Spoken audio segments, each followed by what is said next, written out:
Assalamualaikum warahmatullahi wabarakatuh. Perkenalkan, nama saya Siti Rahmawati. Saya di sini selaku moderator berjalannya presentasi pada kali ini. Di sini saya beranggotakan dua orang. Yang pertama ada saya sendiri, Siti Rahmawati, dengan NIM A210200027.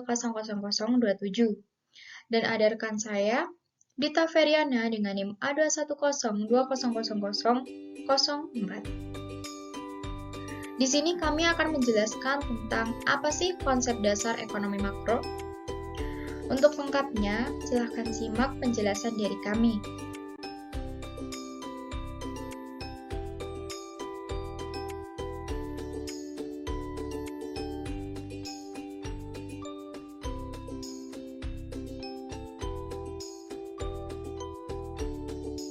Ada pendapatan nasional. Kalian udah pada tahu belum sih apa yang dimaksud dengan pendapatan nasional itu? Kalau belum tahu, mari kita simak penjelasannya. Yang pertama ada konsep dasar pendapatan nasional. Perhitungan pendapatan nasional merupakan suatu kerangka perhitungan yang digunakan untuk mengukur aktivitas ekonomi yang terjadi atau berlangsung.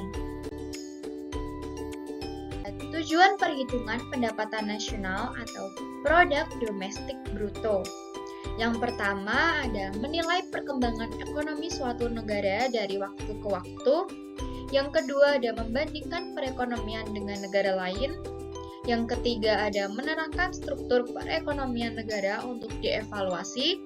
Yang keempat ada mengetahui pertumbuhan ekonomi dan pendapatan per kapita.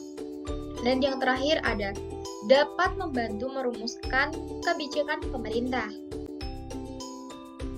Ada komponen pendapatan nasional.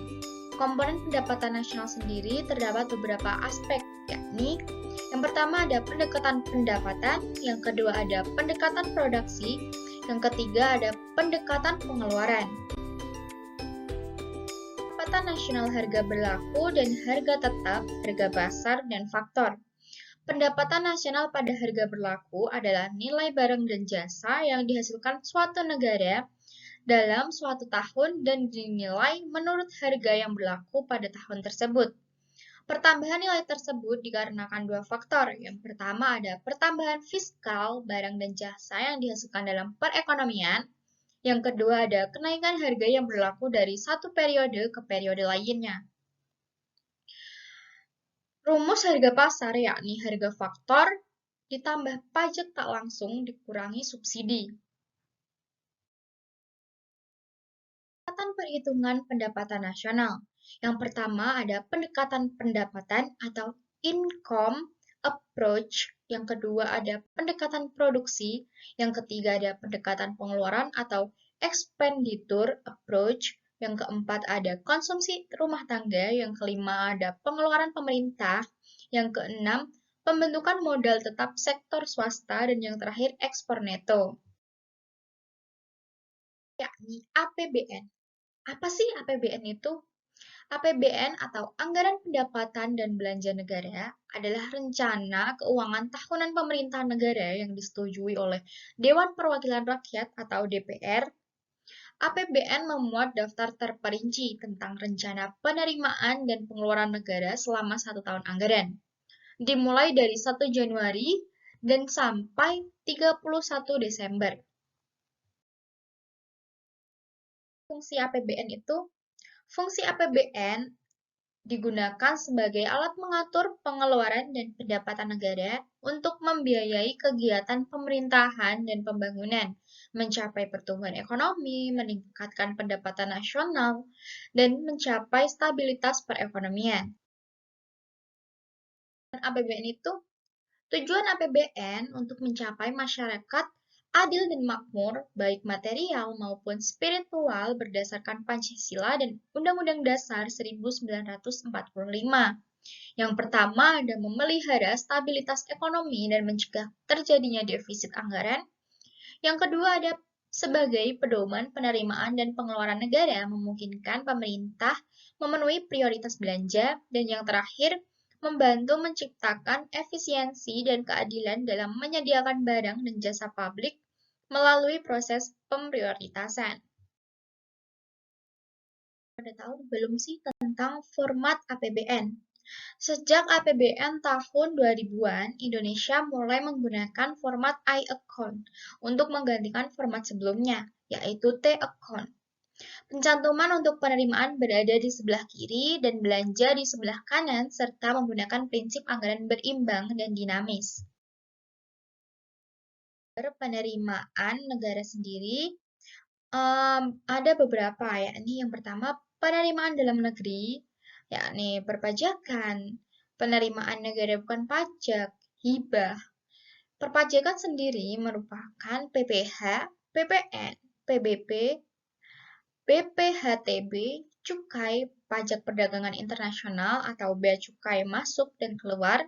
Selanjutnya ada penerimaan negara bukan pajak, yakni laba BUMN, sumber daya alam migas non-migas, penerimaan negara bukan pajak, pendapatan badan layanan umum. Dan yang terakhir ada hibah. Hibah merupakan pemberian dana secara sukarela yang tidak perlu dibayar kembali dan tidak mengikat, yang berasal dari dalam negeri atau luar negeri.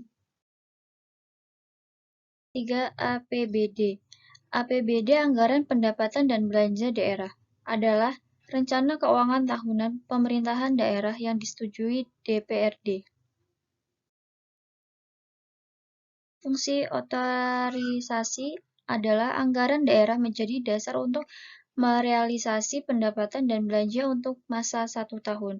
Yang kedua, fungsi perencanaan, pedoman bagi manajemen dalam merencanakan kegiatan. Yang ketiga, fungsi pengawasan, pedoman menilai keberhasilan atau kegagalan penyelenggaraan pemerintah. Yang keempat, fungsi alokasi harus diarahkan untuk mencapaikan lapangan kerja, mengurangi pengangguran dan pemborosan sumber daya. Yang kelima, fungsi distribusi adalah kebijakan-kebijakan dalam penganggaran daerah harus memperhatikan rasa keadilan dan kepatutan.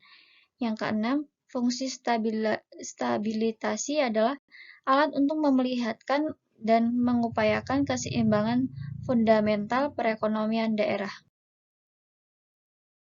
BD 1.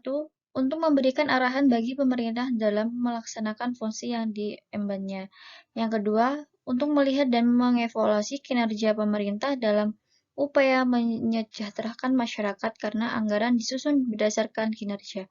Yang ketiga, sebagai sumber data yang akurat bagi rakyat untuk mengevaluasi kinerja pemerintah. Yang keempat, sebagai bentuk pertanggungjawaban pemerintah dalam menggunakan pendapatan dari masyarakat yang dipungut melalui pajak.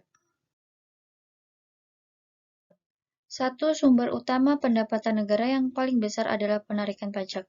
Pajak adalah iuran wajib yang dibebankan kepada individu tanpa penerimaan imbalan secara langsung. Pajak. Yang pertama, fungsi penerimaan, yaitu alat sumber untuk memasukkan uang sebanyak-banyaknya dalam kas negara dengan tujuan untuk membiayai pengeluaran negara seperti pengeluaran rutin dan pembangunan. Yang kedua, fungsi pengatur reguler, yaitu alat untuk mencapai tujuan tertentu di bidang keuangan. Yang ketiga, fungsi stabilitas untuk menjalankan kebijakan yang berhubungan dengan stabilitas harga sehingga inflasi dapat dikendalikan. Yang keempat, fungsi redistribusi pendapatan, yaitu digunakan untuk membiayai semua kepentingan umum. Yang kelima, fungsi demokrasi, yaitu merupakan gotong royong warga negara. Selanjutnya, asas pemungutan pajak. Yang pertama, asas keseimbangan. Yang kedua, asas kepastian hukum. Yang ketiga, asas pemungutan pajak yang tepat waktu. Yang keempat, asas efisien. Pemungutan pajak. Secara umum, terdapat 3 sistem pemungutan pajak, yaitu yang pertama, Official Assessment System. Yang kedua, Self-Assessment System. Dan yang terakhir, Withholding Tax System. Yang pertama, pajak menurut kewenangannya, yaitu pihak yang memungut adalah pajak negara dan pajak daerah. Yang kedua, pajak menurut bebannya, pihak yang menanggung, yaitu pajak langsung dan tidak langsung. Yang ketiga, pajak menurut sifatnya, yaitu pajak subjektif dan objektif. Tarif pajak. Yang pertama, tarif progresif. Persentase tarif yang digunakan semakin besar bila jumlah yang dikenai pajak semakin besar. Yang kedua, tarif degresif, tarif pemungutan pajak yang persentasenya semakin kecil bila jumlah yang dijadikan dasar pengenaannya pajak semakin besar. Yang ketiga, tarif profesional, persentasenya tetap. Yang keempat, tarif tetap. Tarif berupa jumlah yang tetap sama terhadap beberapa pun jumlah yang dikenai pajak sehingga besarnya pajak yang terutang tetap. Sampai di sini ada yang mau ditanyakan dari kalian untuk kami? Silahkan isi di kolom komentar.